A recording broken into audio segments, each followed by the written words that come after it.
169과 은혜로 내가 살고 은혜로 내가 해방된다. 은혜는 하느님 사랑의 한 측면으로서 진리의 단일성 안에 만연한 상태와 가장 비슷하다. 은혜는 세상 너머로 완전히 인도하기에 세상에서 가장 지고한 열망 대상이다. 은혜는 배움 너머에 있지만 여전히 배움의 목표다. 마음이 은혜를 진정으로 받아들일 수 있도록 스스로 준비하기 전에는 은혜는 올 수 없기 때문이다. 은혜가 부드럽게 놓여 기꺼이 받아들여질 수 있는 테이블, 즉 선물을 받을 깨끗하고 거룩한 제단을 준비한 자에게 은혜는 즉시 올 수밖에 없다. 은혜는 증오와 두려움처럼 보이는 것들이 가득 찬 세상에서 하느님의 사랑을 받아들이는 것이다. 단지 은혜만으로도 증오와 두려움이 사라진다. 은혜는 세상의 모든 것과 아주 상반된 상태를 나타내기에 은혜의 선물로 마음이 밝아진 자들은 두려움의 세상이 실제한다는 것을 믿을 수 없기 때문이다. 은혜는 배우는 것이 아니다. 마지막 단계는 모든 배움 너머로 가야 한다. 은혜는 이 수업이 얻으려고 열망하는 목표가 아니다. 하지만 열린 마음은 깨어나라는 부름을 들을 수 있기에 우리는 은혜를 받아들일 준비를 한다. 열린 마음은 하느님의 음성을 차단하려고 자신을 굳게 걸어 잠그지 않았다. 열린 마음은 자신이 모르는 것이 있음을 의식하게 되었으며 따라서 일반적으로 익숙하게 느끼는 경험과는 완전히 다른 상태를 받아들일 준비가 되었다. 이것은 어쩌면 아버지와 아들이 하나로서 계시되는 때가 이미 정해졌다는 우리의 진술을 반박하는 듯이 보일 수도 있다. 그러나 우리는 또한 그 시간이 언제가 될지는 마음이 결정하며 마음은 이미 그러한 결정을 내렸다고도 말했다. 그럼에도 불구하고 우리는 너에게 하느님의 말씀을 증언하여 진리를 속히 경험하고 진리가 너에게 미치는 영향을 인식하는 모든 마음 안으로 진리가 어서 강림하게 하라고 간곡히 권한다. 하나인 상태란 단순히 말해 하느님이 계신다는 아이디어다. 하느님은 당신의 존재 안에 모든 것을 포함하신다. 어떤 마음도 하느님이 아닌 것은 가지고 있지 않다.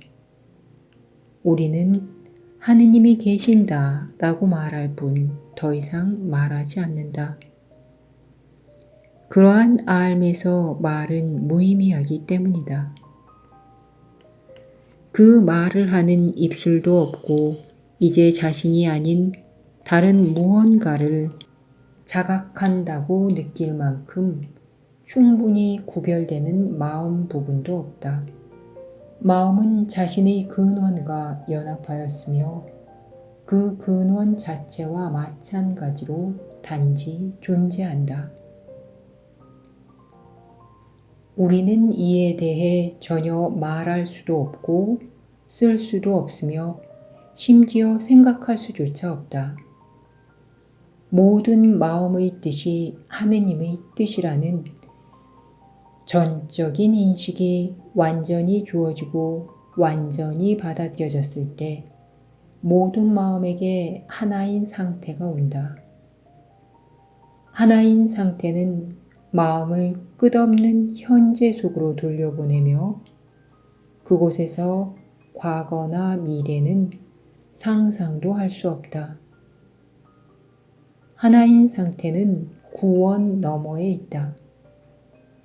그것은 시간에 대한 모든 생각과 용서, 그리스도의 거룩한 얼굴을 지나서 있다. 아버지가 아들 안으로 사라지셨듯 하느님의 아들은 단지 아버지 안으로 사라졌을 뿐이다. 세상은 결코 존재한 적이 없다. 영원은 변함없는 상태로 남아있다. 이것은 우리가 재촉하려는 경험 너머에 있다. 하지만 용서를 가르치고 배우게 되면 마음이 하나인 상태를 제외한 모든 것을 버리기로 결심한 때가 이제 임박했음을 입증하는 경험도 따라온다. 우리는 그때를 재촉하지 않는다. 내가 앞으로 제공할 것이 용서의 의미를 가르치는 성령께 감춰졌었기 때문이다. 모든 배움은 이미 성취되고 완성된 상태로 성령의 마음 안에 있었다. 성령은 시간 안에 있는 모든 것을 인식하고는 그것을 모든 마음에게 주었다. 그럼으로써 각 마음은 자신이 언제 계시와 영혼으로 해방될 것인지를 시간이 끝난 곳의 관점에서 결정할 수 있다. 우리는 여러 번에 걸쳐 내가 이미 끝난 여행을 하고 있을 뿐이라고 말해 주었다. 하나인 상태는 분명 여기에 있다. 따라서 마음이 계시를 위한 시간을 언제로 정해 놓았는지는 영원히 늘 있었던 상태이고 영원히 지금처럼 남아있을 불변의 상태와는 전혀 무관하다. 우리는 단지 창조주와 그 아들의 이름으로 구원의 대본을 쓴 성령이 오래전에 배정해서 완벽하게 이행되었다고 충분히 인식한 역할을 맡을 뿐이다. 세상의 그 누구도 이해할 수 없는 것을 더 이상 밝힐 필요는 없다. 너의 하나인 상태에 대한 계시가 올 때 너는 그것을 알고 완전히 이해하게 될 것이다. 우리에게는 지금 해야 할 일이 있다. 시간 안에 있는 자들도 시간 너머의 것에 대해 말할 수 있고 앞으로 올 것이 이미 지나가 버렸음을 설명하는 말에 귀 기울일 수 있기 때문이다. 하지만 아직도 시간을 세고 시간에 따라 일어나서 일하고 자러 가는 자들에게 이 말이 무슨 의미를 전달할 수 있겠는가? 그렇다면 지금은 너에게는 너의 역할을 다하기 위해 할 일이 있다고만 말해두자. 내가 너의 역할을 완수할 때까지 결말은 너에게 모호하게 남아있을 것이다. 그것은 중요하지 않다. 나머지 모든 것은 여전히 너의 역할에 달려있기 때문이다. 내가 주어진 역할을 맡을 때 아직은 하느님과 리듬을 맞춰 박동하지 않는 확신 없는 가슴에게 구원이 조금 더 가까워진다.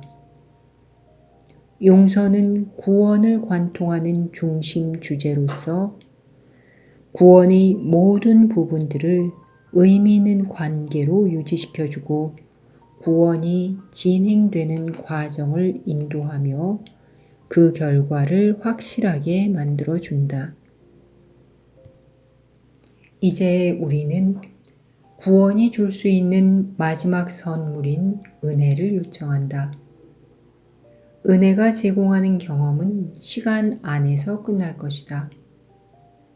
은혜는 천국을 미리 보여주기는 하지만 시간의 생각을 단지 잠시만 대체할 뿐이기 때문이다. 이 시간으로 충분하다. 바로 여기에 기적들이 놓여 있다.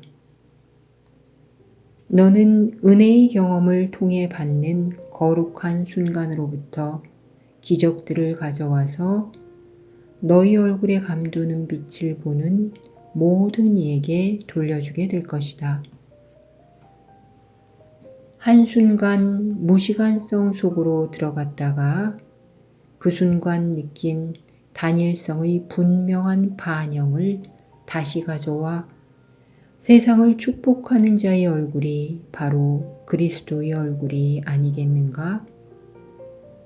너희 마음의 일부가 알지도 못하고 깨어나지도 않은 채 바깥에 남아있어서 진리의 증인으로 너를 필요로 하는 한 내가 어떻게 무시간성에 영원히 머물 수 있겠는가? 한순간 기쁘게 떠나 은혜가 선사하는 선물을 받아들였듯 다시 기쁘게 돌아오라. 너는 그 선물을 너 자신에게 다시 가져오는 것이다. 이제 계시는 그리 멀리 있지 않다. 계시는 확실히 올 것이다. 우리는 은혜와 은혜에서 비롯되는 경험을 요청한다. 우리는 은혜가 모든 이에게 선사하는 해방을 환영한다. 우리는 요청할 수 없는 것을 요청하지 않는다. 우리는 은혜가 줄 수 있는 것 너머로 눈을 돌리지 않는다. 우리는 우리에게 주어진 은혜 속에서 바로 그것을 줄 수 있기 때문이다. 오늘 우리의 학습 목표는 다음과 같은 기도를 넘어서지 않는다. 하지만 이 세상에서 은혜를 받은 대로 주는 성령께 우리가 오늘 요청하는 것보다 더 대단한 것이 무엇이 있겠는가?